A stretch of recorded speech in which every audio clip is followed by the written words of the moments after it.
பன்னீர் butter masala எப்படி செய்யலாம்னு பார்க்கலாம் வாங்க.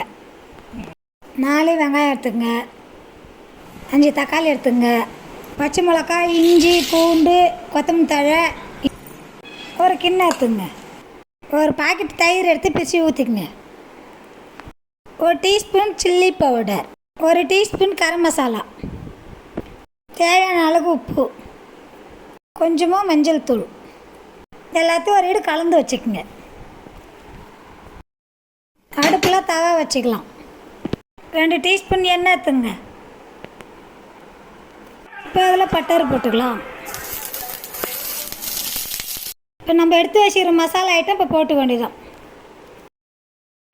இப்போ நறுக்கி வச்ச வெங்காயம் போட்டுக்கலாம். நம்ம வெங்காயத்தில் உப்பு போட்டால் நல்லா வதங்கும். சேவரு பூண்டு, இஞ்சி, பச்சை மிளகாய் எல்லாத்தையும் வதக்கலாம்.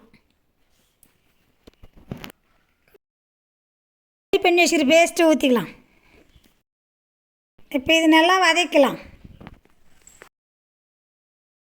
நல்லா வதங்கிட்டு கட் பண்ண தக்காளி போட்டுக்கலாம்.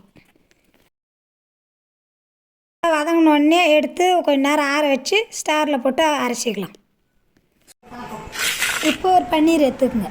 இந்தமாரி பன்னீரை கட் பண்ணி எடுத்து வச்சுங்க. கட் பண்ணி வச்சுக்கிற பன்னீரை எண்ணெயில் போடலாம்.